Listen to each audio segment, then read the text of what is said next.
jour 12 de mon offrande. Aujourd'hui, j'aimerais partager un petit quelque chose avec vous. Mais avant, je vais prier. Père éternel, merci pour ce moment, Seigneur, de mon offrande que je peux partager, Seigneur, que je peux faire avec toi. Merci pour tout ce que tu as prévu, Seigneur. Merci pour ces quelques minutes d'échange, de partage.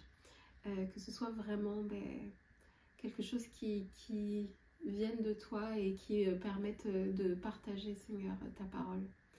Merci de prendre la première place et de, en toutes choses, être souverain. À toi soit la gloire, à toi soit l'honneur. Dans le nom de Jésus. Amen. Aujourd'hui, j'aimerais simplement faire un petit partage autour des pensées. Parce que on lutte beaucoup avec nos pensées. Nos pensées peuvent nous tirer vers le haut comme elles peuvent vraiment nous tirer vers le bas.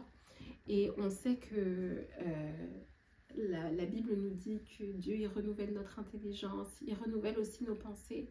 Mais il y a aussi des trucs, entre guillemets, si je puis dire, qu'on peut retrouver dans la Bible qui vont nous encourager en fait à justement avoir des pensées, à avoir des bonnes pensées, afin que ces pensées, bien, elles nous atteignent positivement dans nos réflexions, puis dans la façon dont on avance quotidiennement. Donc, je nous encourage à lire dans Philippiens 4, à partir du verset 4. La parole nous dit, donc Philippiens 4, à partir du verset 4 jusqu'au verset 9. Réjouissez-vous toujours dans le Seigneur, je le répète, réjouissez-vous. Que votre douceur soit connue de tous les hommes, le Seigneur est proche. Ne vous inquiétez de rien, mais en toute chose faites connaître vos besoins à Dieu par des prières et des supplications, avec des actions de grâce. Et la paix de Dieu, qui surpasse toute intelligence, gardera vos cœurs et vos pensées en Jésus-Christ. Au reste, frères, que tout ce qui est vrai, tout ce qui est honorable, tout ce qui est juste, tout ce qui est pur, tout ce qui est aimable, tout ce qui mérite l'approbation, ce qui est vertueux et digne de louange, soit l'objet de vos pensées. Ce que vous avez appris, reçu et entendu de moi, et ce que vous avez vu en moi, pratiquez-le, et le Dieu de paix sera avec vous. Amen. Alors ici, j'aimerais juste qu'on parle quelques minutes de deux parties dans ces versets. Donc il y a vraiment comme la première partie qui nous dit « Réjouissez-vous toujours, ne vous inquiétez de rien, faites des prières, des supplications. » Et qu'en faisant ça, en fait, en ayant en fait une douceur, en ayant la joie du Seigneur, en passant du temps avec Dieu dans la prière et dans l'adoration, dans les actions de grâce, dans les gratitudes, et bien tout ça, ça va résulter dans la paix de Dieu, une paix qui surpasse parfois les temps et les circonstances. Et bien cette paix-là, en fait, elle va garder nos pensées et notre cœur centré sur Jésus-Christ. Donc ça va vraiment nous aider à focaliser en fait sur Dieu et à focaliser en fait sur le Créateur.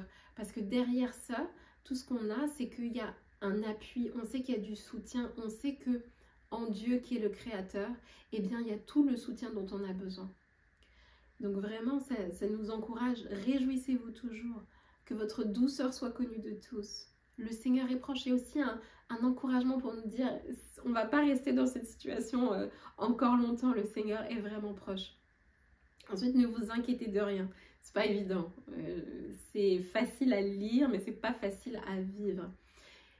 Mais on a aussi la clé tout de suite après. Ne vous inquiétez de rien, mais en toute chose, faites connaître vos besoins à Dieu par des prières et des supplications. Donc ça veut dire que quand une inquiétude, elle vient, la façon de le gérer pour ne pas nourrir cette inquiétude, ça va être d'emmener ces inquiétudes dans un temps de prière, dans un temps de supplication et aussi dans un temps d'action de grâce. Parce que la vie, c'est pas tout noir ou tout blanc. La vie, c'est plutôt du gris, c'est plutôt des couleurs mélangées, c'est du marron, c'est plein de couleurs comme ça.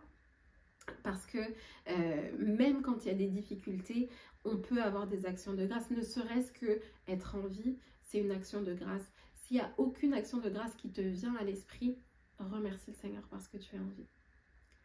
Et donc, d'avoir ce cœur, d'avoir ce positionnement, c'est ça qui va emmener la paix de Dieu qui surpasse toute intelligence, une paix extraordinaire, et que cette paix-là, elle va garder nos cœurs et nos pensées centrés sur Dieu, centrés sur Jésus-Christ. Et ainsi ne pas rentrer dans un... Parce que les pensées, en fait, plus on pense à des choses négatives, et plus, en fait, on va être pris dans ce tourbillon. Moi, je me rappelle, quand j'étais plus jeune, quand j'étais adolescente, il y avait un chanteur que j'aimais vraiment, vraiment beaucoup. Mais ces chansons, c'est que des chansons de dépression très, très fortes. Et je me complaisais là-dedans. J'aimais écouter ces paroles qui étaient vraiment profondes, de douleur, de tristesse. Mais ça me gardait dans un état d'esprit de tristesse, de mélancolie très très fort. Et il y a quelques mois, je pensais à ce chanteur, puis je me disais, ah, c'est vrai que j'aimais bien ce chanteur et tout. J'ai écouté comme une chanson, puis j'étais là, yo, je peux absolument pas écouter ça, ça me déprime. Rien qu'entendre la mélodie, ça me déprime, ça me met dans un état d'esprit de noirceur, et je ne veux pas ça, donc j'ai tout de suite coupé. Dans la deuxième partie de l'extrait qu'on est en train de lire, on va reprendre à partir du verset 8, on peut lire.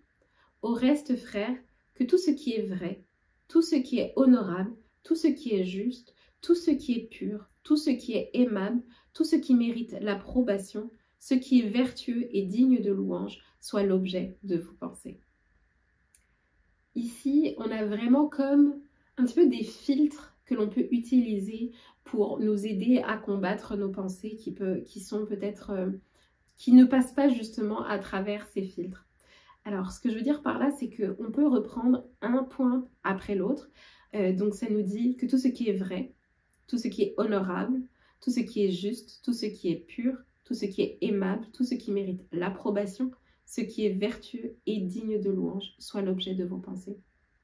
C'est-à-dire que si vous avez des pensées qui ne répondent pas à ces critères, alors c'est que ces pensées-là, elles ne méritent pas de prendre de l'espace dans votre tête. Alors, je sais que c'est plus facile à dire qu'à faire. Et là, je veux vraiment m'adresser à mes bien-aimés, à mes frères et sœurs, à qui que ce soit qui écoute, qui a des difficultés, qui struggle vraiment dans les pensées. On sait qu'il y a un vrai combat dans les pensées. Il y a un vrai combat que l'ennemi fait à travers les pensées, simplement parce que c'est un cercle vicieux dans lequel il est facile de rester en fait de manière longtemps. Et vraiment, Dieu, c'est pas son objectif. Son objectif, c'est vraiment que nous soyons libres, que nous ayons une perception de nous-mêmes et des choses qui nous entourent, de nos situations, vraiment comme lui, il les voit. Donc, une des choses qu'on peut faire, c'est que si on a une pensée réductrice, alors on peut la passer à travers ce filtre. On peut se dire, est-ce que cette pensée me concernant, est-ce qu'elle est vraie? Alors peut-être que de mon point de vue, elle peut paraître vraie. Ok. Est-ce qu'elle est honorable? Déjà là, je suis sûre que si c'est une parole dévalorisante, elle peut avoir l'air vraie de votre point de vue, mais elle n'est pas honorable. Et si elle n'est pas honorable, alors elle n'a pas à être l'objet de vos pensées.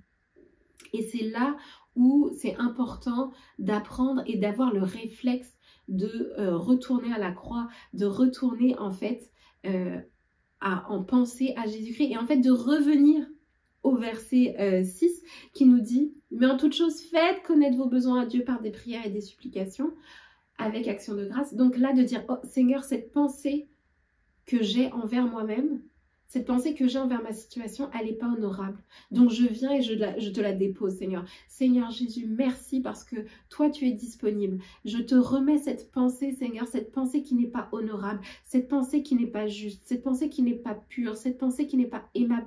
Elle n'a pas besoin de cocher toutes les cases, mais s'il y en a une, s'il y a une pensée, s'il y a une des choses, un des filtres qui ne passe pas, vous devez abandonner cette pensée.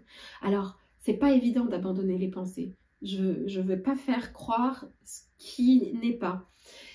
Mais votre arme, c'est la prière. Parce que de vous-même, avec vos propres forces, vous n'en êtes pas capable. j'en suis bien d'accord. Je suis bien d'accord, moi la première, de moi-même, j'en suis pas capable. Mais dans la prière, dans les supplications, alors je crois sincèrement que Dieu peut changer ma perspective, que Dieu peut changer ta perspective sur ta situation.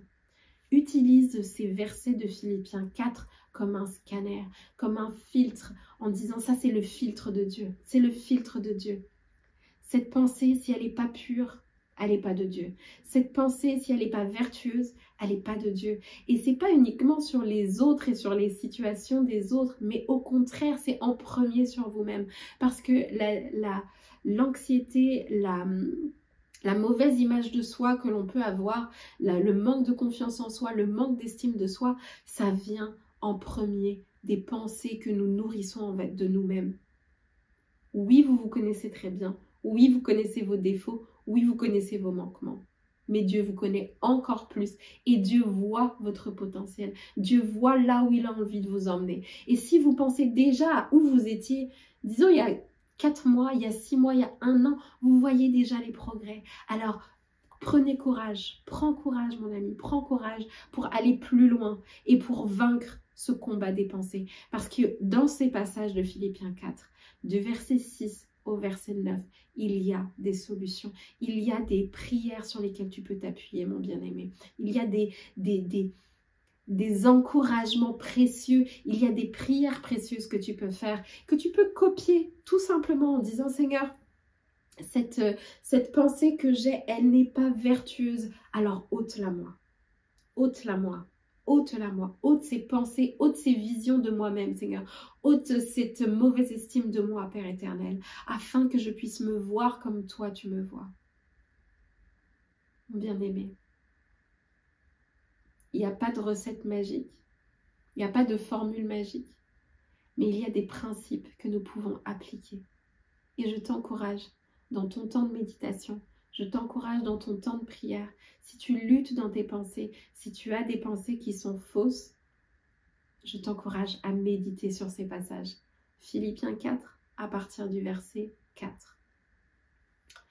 Père éternel, merci Seigneur pour ce moment de partage. Merci Seigneur parce que tu veux nous rendre libres. Tu veux vraiment rendre tes enfants libres dans les pensées. Tu veux les rendre libres. Tu veux les affranchir Seigneur de ces combats, Père éternel, parce que nous savons que l'ennemi aime venir nous attaquer dans nos pensées, Père éternel. Il aime venir nous ébranler, ébranler notre confiance en nous-mêmes, Seigneur, ébranler notre confiance en toi, Père éternel. Mais si, Seigneur, mes pensées ne sont pas en accord avec ta parole, avec ce que notre frère, notre bien-aimé nous encourage à faire, Seigneur, à dire et à voir, Seigneur, alors ces paroles n'ont pas, ces pensées n'ont pas lieu d'être dans nos têtes, Seigneur, dans notre esprit, Père éternel. Merci parce que toi, tu es fidèle et bon, Seigneur, et tu te rends disponible pour celui et pour celle qui te cherche. À toi soit la gloire, à toi soit l'honneur. Dans le nom de ton Fils, j'ai prié. Amen. À demain.